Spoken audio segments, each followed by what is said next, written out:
Sábado Verde, radio y podcast, en la radio pública de la ciudad de Buenos Aires. Tengo enfrente de mí, acá en la pantalla de la computadora, un envase que contiene una pera producida en Argentina y empacada en Tailandia, de la marca Dole se escribe, que bueno, también comercializan bananas en Centroamérica y es una gran corporación.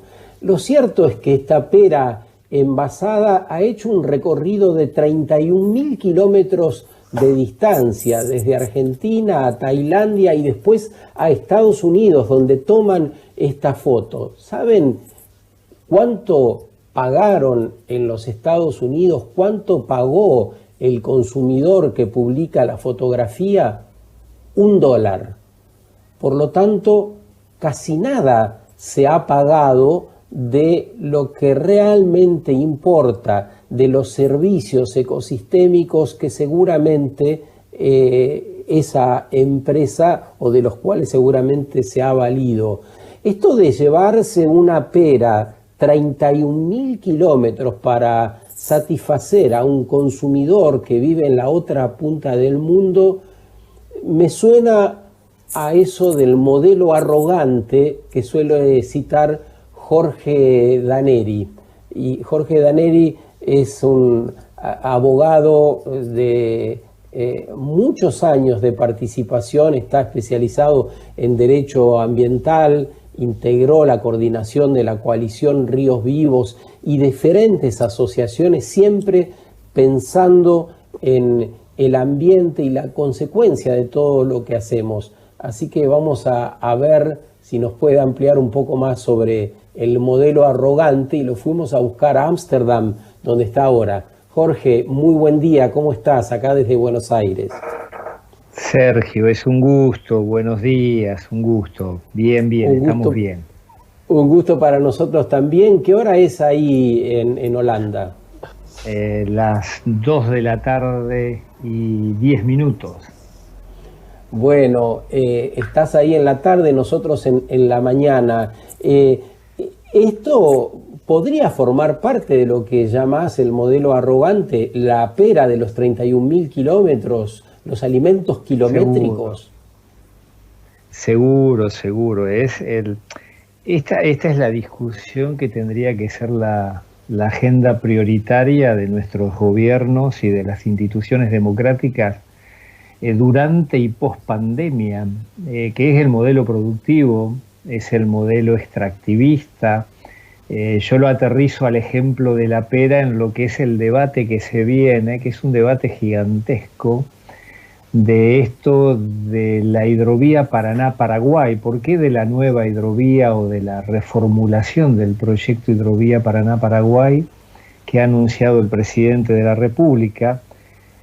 Porque tiene que ver con la pera, pero tiene que ver con todo lo que la Argentina exporta desde la cuenca del Plata, y que apunta a este ejemplo de la pera, de la manzana, pero fundamentalmente de la soja, de la minería y de un modelo mega extractivista que está en definitiva saqueando los territorios, porque como vos bien decías, el valor agua, el valor montes deforestados, el valor comunidades y pueblos indígenas que han perdido su historia de inmigrantes y su diversidad cultural, no entra en ninguna tabla contable, ¿no? Y esto es terrible, y es un debate fundamental. Es como que estamos en el siglo XXI con el pensamiento político del siglo XX o quizás hasta del siglo XIX.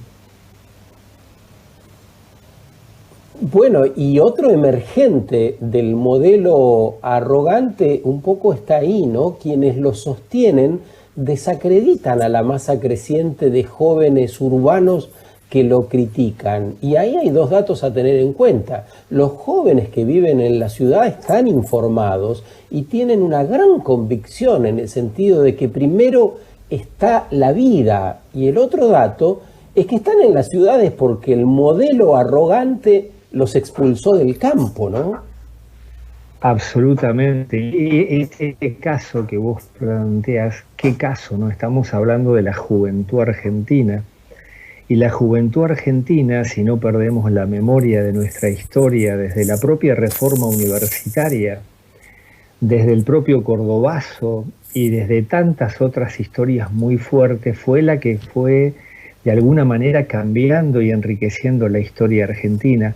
Yo tengo una gran esperanza, Sergio, que sea esa juventud renovada la que se ponga delante e incluso más alto que la altura o a la altura que hoy está la política mayoritaria en la Argentina. La política que no sepa leer lo que la juventud de frente al cambio climático, en cada territorio, en cada conflicto socioambiental, pero en definitiva, hay una juventud que está expresando esta crisis de civilización y está saliendo a la calle de una u otra manera. Incluso yo escuchaba el anuncio o la reflexión en el programa sobre este tema de los vínculos, pero fundamentalmente de las lealtades. La juventud está perdiendo esa fidelidad enfermiza a lo partidario para una construcción mucho más solidaria, fraterna, que está conmoviendo en Rosario con los incendios, en Victoria con los mega incendios del Delta, en Santa Fe, en Paraná, en los procesos contra los proyectos mineros, está conmoviendo incluso en el debate de la reforma judicial, que se merece un tiempo que no es el tiempo de las coyunturas personales o incluso de más de lo mismo. Es un tiempo muy serio, muy de quiebre. Como dicen muchos autores y documentos de Naciones Unidas, estamos en una crisis de civilización. Es que la juventud interpela, Jorge. Yo lo que noto es que la juventud está interpelando y señor. No hay una capacidad de reacción en la clase política ni en los adultos en general para poder revisar buenas de las prácticas establecidas. Nadie hace una autocrítica de lo que hace y de cómo lo hace. Tal cual, no coincido totalmente, Sergio, con este análisis. Y tiene que ver también con esto de la credibilidad, ¿no? Yo creo que estamos en un punto de inflexión en estos meses en Argentina. Un presidente que llega con una credibilidad no menor. ¿Cómo la tiene que cuidar? ¿Cómo como sociedad tenemos? Y ahí hay decisiones de estos días que tienen que ser revisada fuertemente para seguir reconstituyendo esa credibilidad política que no es en Alberto Fernández, que no es en un partido, que es en la democracia argentina, porque es muy crítico todo lo que está sucediendo y esto implica mucha generosidad, y mucha capacidad, como en algún otro programa conversábamos contigo, una enorme necesidad de bajar un cambio y de conversar con los actores políticos que están tomando decisiones trascendentales que determinan de aquí no a 2 o 3 años, a 20, 30 años, y que es donde se decide esta transición democrática hacia la sustentabilidad, o se va todo al carajo, en términos duros lo digo, en términos feos. Por eso la responsabilidad no es de un periodo de gobierno de 4 años, es la responsabilidad de muchos más años. ¿Qué tal, Jorge? Cruz Roax te saluda, buen día. Un gusto, Cruz, un gusto. Te escuchamos hablar de esta necesidad de atender las transiciones necesarias o las modificaciones o cambios y hablas del rol central que tiene la juventud. La juventud avanzó en distintos campos, desde en cuestiones de género a cuestiones de ciencia, a cuestiones ambientales, con el movimiento feminista también. Está cada vez tomando más espacios. Está siendo escuchada, es una voz que está siendo escuchada. Pero, ¿qué actores políticos necesita como aliados para que no sea solo escucha y para que la escucha de la juventud se vuelva política pública, se vuelva práctica, se vuelva transformación? Es una pregunta formidable. Yo creo que la juventud no se tiene que quedar, como dice por ahí algún autor, en en la sociedad de la indignación. Y no nos alcanza solamente con el movilizarnos en las plazas o en las organizaciones intermedias o en las asociaciones de derechos humanos o en el movimiento. Tenemos que hacer política. La juventud tiene que comprometerse con la política, incluso sería una gran irresponsabilidad que uno dijera por acá o por allá. En todos los sectores democráticos de la política se necesita una radical renovación dirigencial, de coliderazgos, de liderazgos no personalistas, sino profundamente de conformación de equipos. Pero hacer política es lo más maravilloso que podemos hacer en la tierra, en el sentido del concepto de aquellos viejos políticos, ¿no? De aquellos que salían con los bolsillos vacíos de la Casa Rosada, salían más pobres de lo que habían ingresado, y con todo el contenido de este cambio de época, de estos nuevos pensamientos, de la agenda verde, de esta transición democrática, que la tiene que garantizar hoy las generaciones que están de los 40 para abajo, pero con un aporte y una transición de lo que tenemos más años, muy, muy abierta, de amplitud, en esa recepción y en esa movilización que tiene que ser profundamente política para, desde la democracia, desde los partidos políticos y los movimientos sociales, hacer enormes alianzas, porque se vienen tiempos muy complejos. Es un cambio de época donde se define la especie humana, su continuidad o no, y esto no es extremismo ni... Esto está escrito en los documentos más serios que el presidente de los Estados Unidos no quiere leer, ¿no? Es que, Daniel, este compromiso del que estás hablando, pareciera que la juventud lo asume y propone, ¿no? Algo de lo que llama poderosamente la atención es que en los movimientos juveniles no hay solamente reclamos, hay propuestas. Y entonces, en esa dinámica de propuestas, pareciera que quienes deben aumentar el compromiso son los receptores. Recién decía esta palabra, ¿no? Recepción. Bueno, la recepción pareciera que tiene que cambiar, porque la participación desde la juventud se ha transformado en los últimos años y es cada vez más alta y demanda acciones más concretas y respuestas más rápidas. Totalmente. Yo ahí comparto plenamente, y en esto de las respuestas más rápidas, pero a la vez profundamente democráticas, yo doy un ejemplo porque por ahí desde el lugar de las organizaciones de la sociedad civil es resulta a veces hasta muy simple el criticar pero creo que se van abriendo grietas en distintos sectores, y por ejemplo grietas no de la maldita grieta esta de blanco y negro, Boca River o Macri y Cristina o lo que sea, sino de grietas que empiezan a mostrar esas transiciones interesantes en la renovación de la juventud política. Y lo veo en el Ministerio de Ambiente de la Nación Argentina, y sin personalizar en Cabandier, lo veo en su equipo.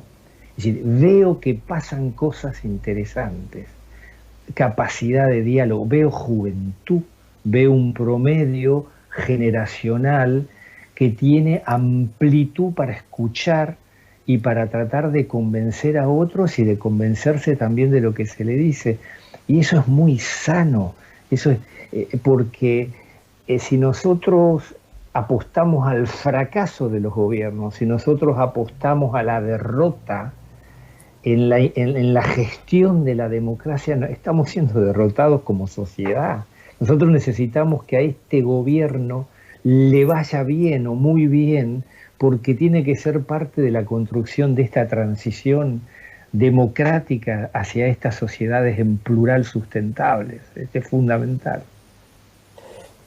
Gran momento de la periferia también, ¿no? Me parece que hay una gran oportunidad para hacer cosas, para rediseñarlo todo, pero para eso necesitamos alejarnos de las falsas soluciones, ¿no? Cuando se piensa en el país y en el crecimiento del país, el repertorio sigue siendo el de las falsas soluciones, esas que tienen que ver con lo que empezamos a hablar, ¿no? Las exportaciones de lo que sea, la escala a gran escala, ¿no? Esto, en ese ejemplo, Sergio, perdón, Fíjense ustedes, el escenario de la Cuenca del Plata, somos unos privilegiados en el planeta. Tenemos ahí un tesoro de diversidad biológica y cultural fantástico. La visión lineal de mirar un río, uno de los más grandes del mundo, como una vía, como una autovía, y no mirarlo como un río. ¿Qué es lo que dice esta visión de cuenca? Lo dice la legislación ambiental argentina, lo dicen los principios rectores de la política hídrica que firmaron las provincias en el 2003, lo dice la Corte Suprema de Justicia de la Nación. Hay que conformar comités de cuenca, lo dice en la causa Matanza-Riachuelo, lo dice en la causa de La Pampa contra Mendoza, el conflicto del río Atuel. ¿Qué hay que hacer para que la política salga de más de lo mismo? Para que no reviva proyectos que expresan el desarrollismo ilimitado de los años 60-70. ¿Sí? ¿Qué hay que hacer? Porque regenerar la política, impulsar los coliderazgos que mencionabas. Absolutamente. Por eso ahí estamos haciendo un gran llamado de atención al presidente, que Hidrovía tiene que estar dentro de un comité de cuenca que esté discutiendo cómo reforestamos y cómo la gente y las juventudes empieza a volver al campo. Yo me subo a un tren en Ámsterdam, hasta cualquier lugar, y las unidades productivas tienen 5 o 10 hectáreas y producen 10, 15 alimentos y 2 o 3 tipos de carne, por supuesto que apoyada por el Estado. Yo me subo a un micro de Buenos Aires a Paraná y me da ganas de llorar. No hay campesinos, no hay productores en los campos, hay fideicomisos de soja sin gente. Es decir, son las antípodas, el contraste es tan fuerte que tenemos que replantear todo, y es renovar un concepto de reforma agraria que era la bandera de la Unión Cívica Radical, de la Federación Agraria Argentina, del propio justicialismo, actualizarla al siglo XXI, y como yo le ofrezco una vivienda económica como Estado a un joven, ¿por qué no le puedo ofrecer 5 o 10 hectáreas para que haga agroecología? ¿Por qué no puedo hacer un proceso de transición en este sentido para que se comprenda la dignidad maravillosa que es poder trabajar nuestra tierra con garantías básicas acompañadas por el Estado? Es un debate fascinante. Este concepto de los corredores bioculturales, recuperar los corredores bioculturales, es fundamental para este país con tanta agua, tanta diversidad y tantas culturas maravillosas aún, ¿no? Jorge, dentro de esta, pues se te escucha un poco con fascinación, y eso es algo contagioso, ¿no? Cuando se puede pensar con tanta pasión la capacidad o la posibilidad que tenemos de poder hacerlo distinto. Y pensaba, ¿qué espacios reconoces, Jorge, en donde se esté produciendo de una manera necesaria o de una manera innovadora? ¿Qué organizaciones, organismos, movimientos de producción o de educación tal vez se te vienen a la mente cuando decís estos tienen lindos proyectos? Son de esos proyectos necesarios, son de los que tenemos que alentar, son de los que tenemos que alimentar, que proyectar, que ampliar. Yo creo que en Argentina hay varias comunidades agroecológicas, comunidades solidarias, de bioconstrucción. Hay actitudes de propios estados municipales, locales, que están empezando a construir esa transición. En el caso de Entre Ríos, Gualeguaychú es un ejemplo. Y un conjunto de escenarios, incluso de algunos legisladores todavía en minoría, que están presentando leyes de agroecología, que están empezando. La propia CETERA, durante lo que fue la gestión de Marta Maffei, generó posgrados en educación ambiental. La Universidad en San Juan está discutiendo fuertemente esto de la ecología política. Creo que hay el ecofeminismo en Argentina que se está desparramando por todo el país. El ejemplo nuestro en Victoria, se está generando un movimiento de mujeres feministas y ecofeministas excepcional. Creo que incluso yo estoy en los 59 años. Creo que incluso están pasando un montón es decir, todos los días uno se entera de nuevas organizaciones, de nuevos movimientos, de nuevos procesos asamblearios. Cuando antes parecía que manejábamos o que estábamos un 100% informados, no para nada. Están brotando pensamientos y acciones críticas, desde la crítica constructiva, realmente muy, muy interesante, y con planteos de alternativa. Los amigos de una organización de Paraguay, Sobrevivencia, hablan de los procesos de evolución positiva, y yo creo que se están dando esos procesos de evolución positiva de una manera muy, muy interesante, pero hay que darle una forma o formas políticas de disputa del poder democrático, no como una mala palabra esto de poder, sino como un ejercicio del poder democrático realmente desde las herramientas de la democracia participativa y no solo representativa, ¿no?